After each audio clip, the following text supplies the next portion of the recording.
Sara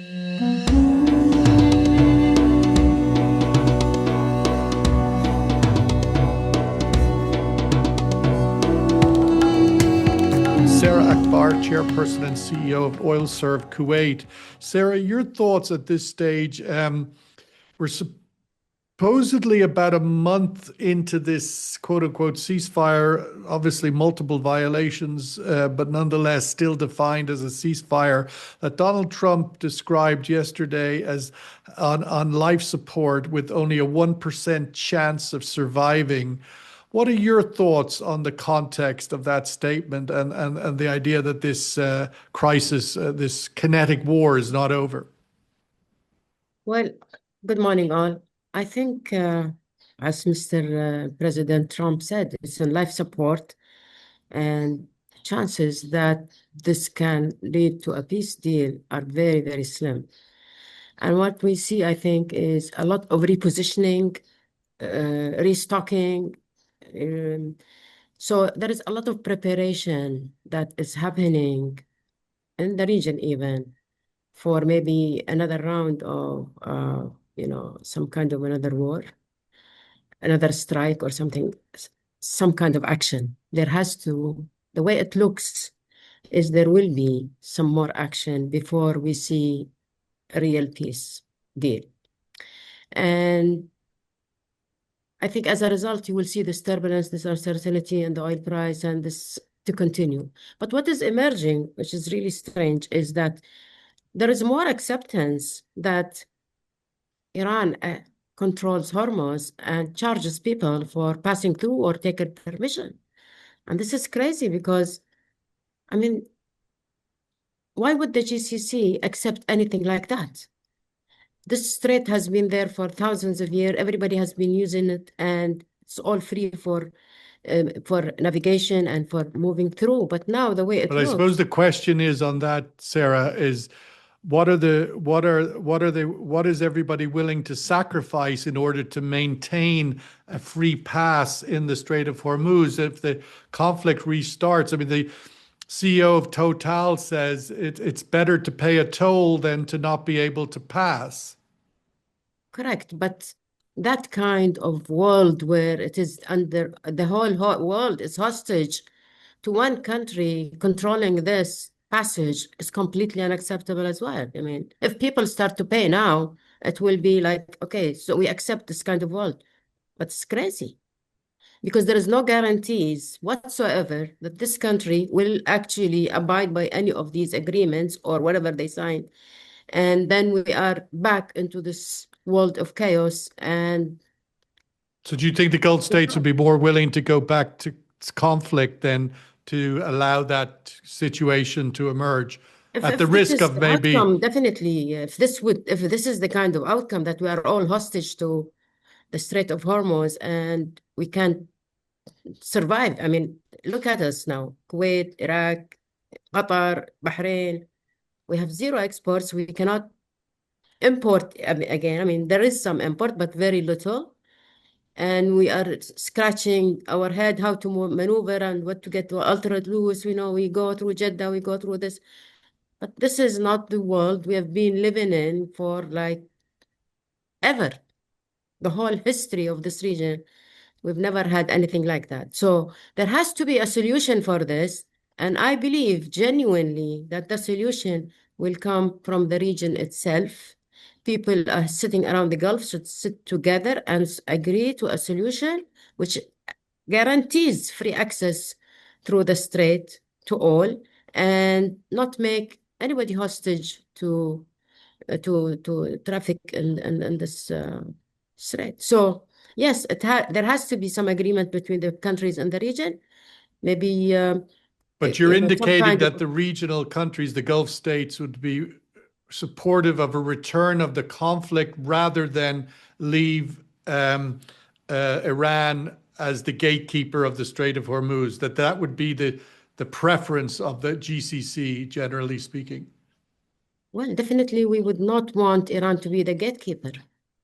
One of the questions, I mean, now we're seeing reports that Iran will be joining Kuwait and Qatar and Iraq in having to close in its oil production. Apparently, loadings have now stopped at Karg Island. There is no more space to load or to store oil, and Iran will be facing having to shut in its oil fields as well. And it has some very old oil fields, as does Kuwait, the Burgan, and Rumaila in Iraq. You know those fields, all of them very well, particularly obviously Kuwait and Iraq. What's your assessment of the day after? If indeed you get your wish and this, somehow the Strait of Hormuz does come to reopen without the control of Iran, ultimately, regardless, there's an open strait. What does the next day look like vis-a-vis the rehabilitation of the oil fields in Kuwait and Iraq in particular? Okay, so from a field and reservoir point of view, actually closing the field for some time to give it some rest to stabilize within the field itself, water settles, and closing a field for a while is not a bad thing, let's put it this way. It does not really affect the reserves or, it just stabilizes. The water will settle. If there are any coning, it will go down. So from that perspective, there is no effect. Now, being old fields, most of these fields are on pumping. So you have a lot of electrical submersible pumps that are utilized in order to produce the oil and the water. So to restart these pumps becomes an issue because you have to restart, and sometimes during restart you get fuses. You have to go and pull up the pump and rewire and do whatever. Few operational stuff like that. However, having said that, the way it looks and the way I understand it in both countries, Kuwait and Iraq, restarting production will not become an issue, genuinely, because you gradually start increasing your production because of your There's capacity, because of the 5,000 loading. wells in Rumaila. I mean, that's a complicated space.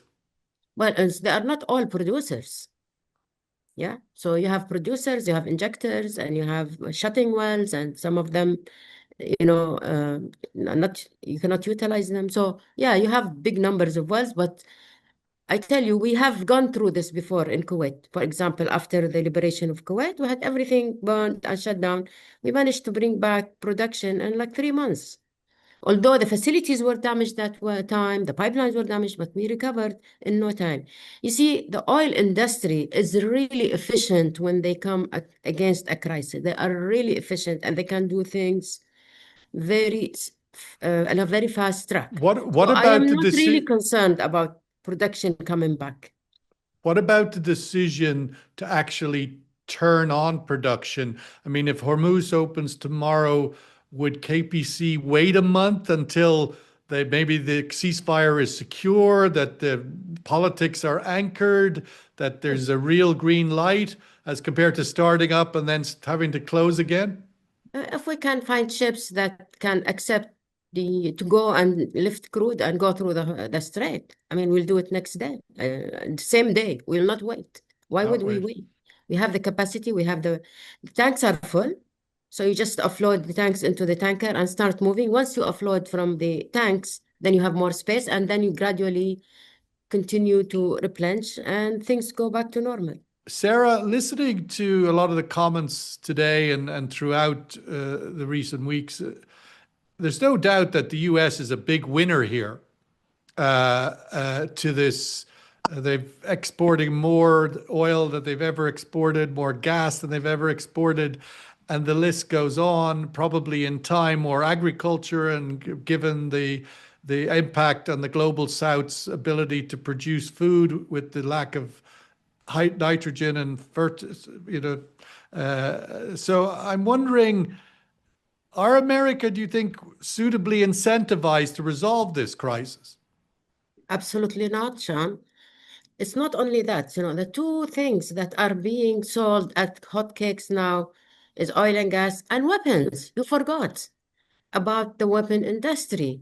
It is now in the high tide of weapon industry. The whole of Europe is buying, everybody's buying lots of rockets, missiles, you name it.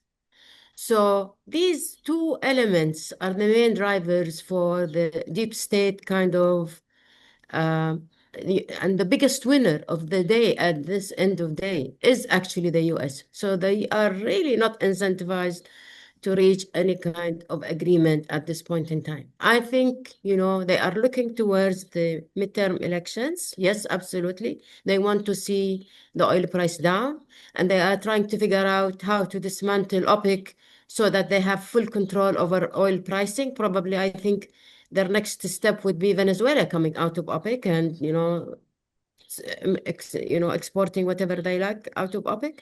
So, yes, if the way you look at it, you think, oh, people think, oh, US is really, cornered in this war. No, absolutely not. They are the biggest winners of this war at this short term. Now, and then the long term, yes, they might lose, but the short to medium term, they are making all the money now. And this is all about capital, money flow, and so on. So, no, I don't In the see them incentivized to conversation, finish this. sort of bringing it back to the ground, Sarah, what are the conversations in Kuwait like about looking at contingency alternatives, a pipeline to Saudi, or how do you think Kuwait looks like after this crisis? I think, diversification is a complete blessing. And, we have a company called Kufbek, which invests outside of Kuwait.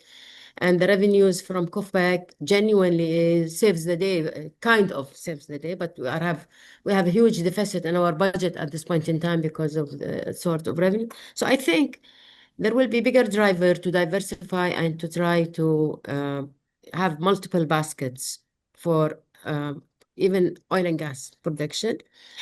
A pipeline through Saudi, there is multiple discussion about various types of pipeline that goes through to Saudi, that goes all the way to Fujairah, that probably goes to Aqaba. But, a single pipeline to be built and to be operational will probably take something like 10 years before you actually see it operational. And actually, the history of pipelines, regional pipelines that go through countries have really not been very good. The only pipeline that actually worked throughout and was superior performance is the Dolphin. Other than the Dolphin, none of the pipelines that was actually built or operated, provided the value. Look at the pipelines Iraq built through to Jihan, to Benyas, to Yanbu. None of these pipelines can be utilized at this point in time to the capacity or to the kind of investment that was made, simply because you really need a comprehensive geopolitical agreement. You need to work very hard on your relations with your neighbors before you put a pipeline.